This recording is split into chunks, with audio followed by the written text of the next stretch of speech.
the story this morning is going to be about the Haliburton injury and the what if of it all. History will show the Thunder are the champions. That's never to be in question. The Raptors were the champions that year, and that will never be in question. But you and I were on the next morning. You were on the plane with AD flying back after the injury to his Achilles. That was all we talked about that day, because in the reality, that's what it felt like was the story. Keith, I want to come to you because you told us the other day you were on the floor with Anthony Davis when you were playing together in LA, when you guys were the defending NBA champs, and he suffered the injury, and you all knew. Can you describe what it's like to be on the team when you see your guy, the guy you were counting on to lead you, go down the way you did with AD that time and the way they did with Tyrese last night? I have to agree with Wendy on this, man. Like when things like that happen, it takes the energy out of the building. Obviously, it's a game 7, right? When it happened with me, when it happened to AD, it was the first round of the playoffs. So this magnitude of game is a lot different, right? And you can see it in the players. Nobody really could find their footing during that little second quarter spurt, right? Indiana tried to get it together with the emotional, and OKC was just still kind of in shock as long as with the fans. So that feeling.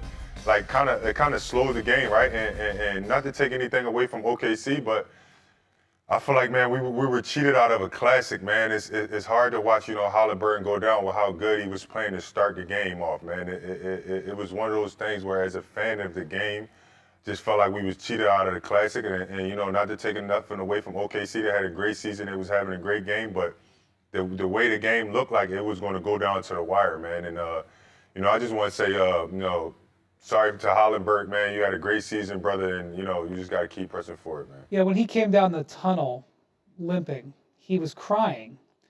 And I don't think he was crying just because of the pain. I think he was crying at the missed opportunity. Yeah. I think that's what the emotion was pouring out of him. And I think the Pacers were feeling the same thing. You saw him pounding the court saying, no, no, no. There he is. There you see Mike Green standing there watching as he goes out with the crutches last night into what is an uncertain future for him, of course, in so many ways. We would expect this to be a situation where he'll have surgery quickly and all that. Let's do that side of it.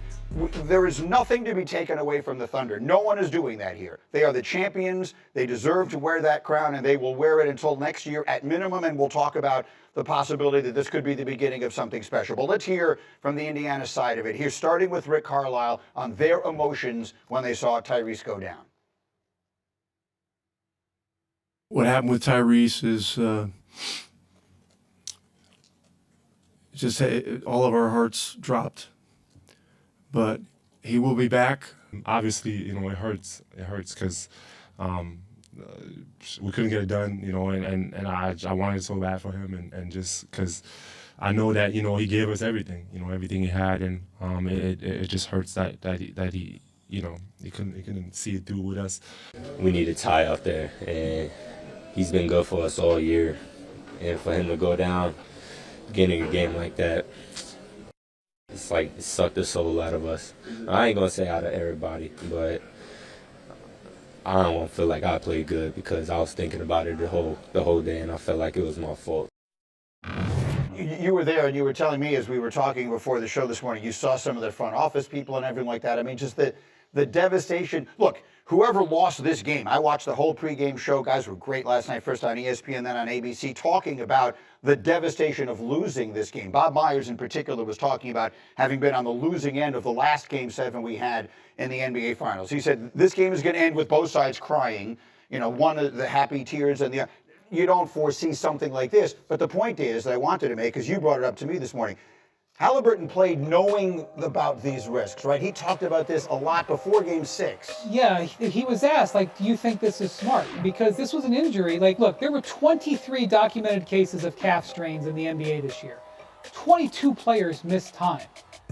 When you have an injury like this, you get shut down. You get shut down because you're afraid of something catastrophic. And again, Haliburton's history is when he gets off to a good start in a game, he's awesome. There's some stats about what happens when he makes his first shot. He very well could have been on his way to a 35-point masterpiece, because you could see that environment was very intense last night, and he was pulling it out of the crowd. He was already taking it out of the crowd. The Pacers, who we thought, oh man, how are they going to manage this situation? They were already getting a footing because he was playing so well. And so that's the loss. The loss isn't just the game. The loss isn't just what happens next season. The loss is what this could have actually been the beginning of for Tyrese in this moment.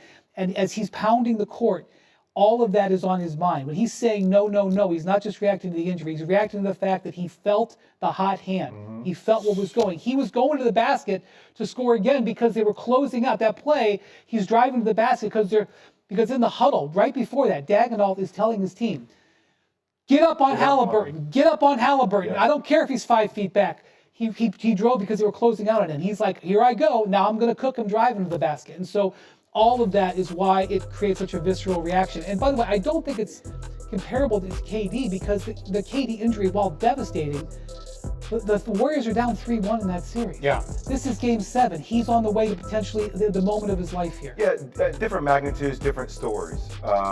You can also say that their record is like 35-4 or something astronomical when he scores 20 or more points with Tyrese Haliburton and 9 in the first opening minutes of the game. The thing that was interesting though is this is a weight that players have to carry in these significant moments. And we've seen multiple players have to go through that, whether it was a KD situation, whether it was Aaron Gordon this year playing out there, right, with something strained, whether it was Steph Curry choosing not to play. So I think it's one of those things that you have to carry that weight yourself, understanding that, hey, look, these are the repercussions. But I just want kudos to this dude for getting out there in a game 7 and just fighting for it. Knowing that you hate to see it, we all hate the feeling of it. It's something that you have to rationalize, but he played. You respect it. You respect it. Spartan mentality. You come back with your shield or on it. And that's exactly what you expect out of an athlete at that level, especially at this level of the league, of the championship level, a championship game, which literally this was. For him to be out there, knowing the repercussions, the possibilities, and all that stuff, nothing but respect. Now, Keith, you said you did it, right? We talked about this last week. I mean, I don't want to suggest we foresaw this. It wasn't hard to see coming. The guy's got a calf strain and he's playing immediately thereafter. This was the obvious risk all along. And you see him play so well in game 6 and you're thinking, oh, were they playing possum with the injury and all that? And then boom, down he goes. But I just want to say real quick, it's not the obvious. I mean, you know how many people were like, you better get out there and play? No. You better get out there and play. But this was the obvious risk. No, obviously, the obvious but that's what afraid of. Yes, he's the one thinking about that, not the general public to the most part. Right, but the player's mentality, we talked about all last week, you're going to have to take his helmet away, all that stuff. And Keith, you were telling us you did it. You played with an injury like this. We're in a game 7 yourself once upon a time with a foot, and it wound up, basically you weren't right for 2 years, you told us. Yeah, man, but like I said earlier, the magnitude of my game and this game is a lot different, man. As you can see the injury right here. Again, like I said before, it's one of those things where it's the player sometimes has to be saved from himself. But look, Haliburton, man, he had a great game 6. So, the trajectory of having a good game 7 was there. We didn't see no lack of movement in game 6. So it was one of those things where you could say, like, he moved great in game 6. You can do it again in game 7. And that was kind of the idea, right? But for me, it is the long-term effect of, like I said, like how it took me 2 years to get back together. This is going to change the trajectory of how Indiana looks next year and maybe the year after that, right? Because a whole year can change a lot with this team. Absolutely. And that's the big thing. I mean, obviously it's game 7 and you want to play and it's it's the highest level, but now that this has happened, looking forward, I think, it's going to take an effect on Indiana, how they're going to look. Like, what should they do with the salary? Should they go over the cap? Like next year is just going to be a big what if with them. But it's been a while since we dove into, for the new audience joining us here, the devastation of the Haliburton injury. Wendy, you were in the building. Take us through it. Yeah, they have to celebrate the Thunder for their spectacular championship run. They won 84 games this year. I mean, we're talking about one of the great seasons in NBA history. But I will never get over seeing Tyrese laying there because he was off to such a great start in this game. It's potentially a historic performance. He gets 9 points in the first few minutes of the game. On the road, it's so hard to get going. He's got them going.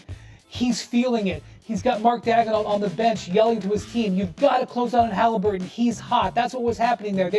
Shane was closing out to him. He was about to drive to the basket, potentially to get a basket and a foul. And then you have this moment happen.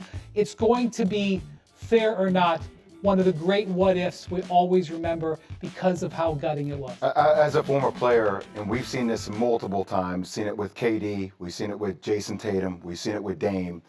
When he went down, the first thing he did was start slapping the ground, Yeah. I knew it was a torn Achilles. I think everybody felt it right there in that He knew. situation Because he knew. You know, a lot of times when you have these types of injuries and you get calf strains, we hear Steph deciding not to play. When I see chatter on social media, people then saying, hey, you got to play through it. I'm like, well, not so sure you do have to play through it. Aaron Gordon played through it. He played through it. He was okay. But this is what leaders, fighters do. You have your own decision to make. You put your body on the line each and every day. And now we're talking about a guy that may be out for the next year. So yes, OKC deserves all the praise. Gave that to him in the first hour. But now you're talking about a guy who can sit out the next year of the season. Jay, well, that's exactly how I did mine, watching Hallie, you know, just a pushback on a cut, trying to go aggressive, you know, to the basket. But I do think you mentioned something that's really important, the mentality. Because, you know, as athletes, you understand you sign up for these types of circumstances. And my goodness, someone asked me yesterday, like, how would you grade the Pacers season? I would say, I'm proud of this squad. This is a team that goes as Hallie goes with this fearless mentality. They feel like they're always in a game. So when he exits, first of all, the beautiful shot of his entire team there, when he exits, now they still feel like they have a fighting chance because it's a mind over matter thing. He went into the finals with that same mentality, and now you see how it permeates to his team. Speedy recovery, but it was really tough to see. You know, off that point, what made this game so compelling, besides the fact that it was obviously a Game 7, but this series really hasn't had that kind of juice. But from that point forward, watching the way the Pacers closed the half, the Nembhard shot to take the lead at the half, you're leaning forward now in your chair saying, can they do this? Like, what an inspiring story this would be if they could somehow find a way with their leader out to pull off a win. And there was no doubt in my mind, I thought they could do it. It wasn't as if there's no chance they can win this game. I thought it made it even more compelling. Can they win it? And up until about 8 minutes to go in the third quarter, it looked like they were still right there. Score is tied. Couple of threes made, and you could see their heart kind of come out of it. Obi Toppin referenced it. But still, what an emotional moment, but also showed you how much that team, well, you said be proud of that Pacer team. Their depth, they still had a chance despite the fact they lost. Let's be as clear as we can be. There are no asterisks in sports. There is no asterisk here. The Thunder are deserving champions in the same way that the Raptors were a few years ago. One of the keys to winning a championship in any sport is remaining healthy, a little bit of good fortune, all of that. So none of this is to take anything away from OKC or their title. But Markeith, can you describe from a player's perspective the emotions that you go through when you see your leader go down? And Tyrese Haliburton is their best player. They've been the kind of team that as he goes, so go they. What emotions go through his teammates when he's lying there pounding the hardwood in pain? I just think you just feel sorry for the moment, right, man? A player of that magnitude not being able to finish the moment that he was in, right? He started off the game so well, and if you take it back to Game 6, he played well also, so you didn't really see, like, you kind of almost forgot about the injury, right, because of the pace he was playing at, because of how good he started the game and how good it was last game, right? But the emotion in the second quarter when it happened, that's what the Indiana Pacers were playing. They was playing high off of emotion, right? But once it was settled down, because OKC was kind of affected too, but once it was settled down, OKC just put it on them, man. You don't have your best decision maker, your go-to guy on the court. And then once the third quarter started, once OKC put it on them, there was no way out of it. Nobody could actually score a bucket but TJ McConnell. Literally, he was the only person that scored a bucket from the 8-minute mark in the third quarter for 10 whole minutes. So you could see them unravel, and rightfully so. Like, I didn't think they had a chance once he went down, but it was good to see. It was good to see Indiana fight in some sort of way, but it was over once Haliburton went down. I brought this up last week, and I said in the moment, I don't even like putting it out into the ether but you can't help but think about what happened with Kevin Durant in the finals that year, and I will remember for the rest of my life, you flying back with him and then coming on our show, doing the whole show the next morning after you had been there. How would you describe the similarities of the circumstances and your recollections of this, one of the most memorable and terrible moments in NBA history? Number one, the irony of the fact that KD goes to Houston on the day that this happens yesterday, first. Secondly, just the feeling being in that building next to Rich Kleiman, who is his manager of 35 Ventures and obviously has been helping orchestrate a lot of this stuff, just like the mouth wide open please don't be that. Please don't be that. And then the biggest thing probably is post-wise being with KD and with their team and literally hearing them talk about the diagnosis of like, strained calf and what goes into that and the probability of it tearing an Achilles or not. And like Shanae was talking about, playing through that, making the decision in that moment to say, I am willing to put it on the line and play through if this injury occurs. I mean, the circumstances were, those of us who were doing this job will remember, Kevin Durant wasn't playing. He had sat out multiple games with that injury, and there were people questioning him. The whole Western Conference Final. And there were people questioning him, right? I mean, there were probably questioning not his toughness, of credibility, but same thing with Tyrese, right? Like, oh, he's kind of soft, or he doesn't play the right way. Because they fell behind 3-1 in the series to the underdog Raptors. It was like, can Kevin come back and rescue them? Yeah. That was the expectation in that moment that night. And I think the difference in the narrative going into the NBA Finals and like the last few games was that Tyrese had already been the hero. Yeah. I think people were already saying, hey, you can sit. Like, if you don't play, we understand,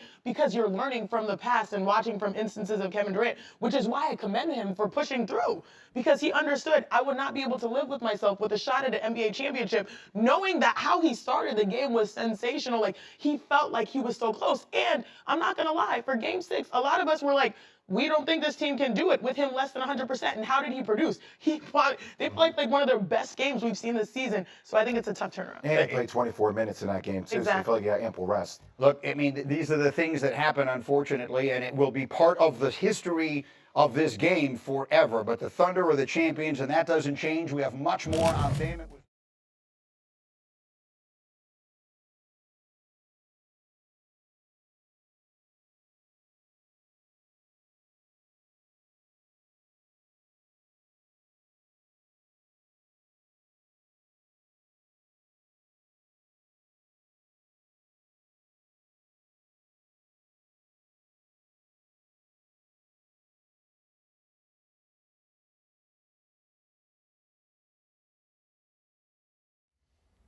How's it going, everybody? Villa Sports Network here. Just want to thank you guys for your support on the channel. Thank you guys for watching the video. Hope you all enjoyed it.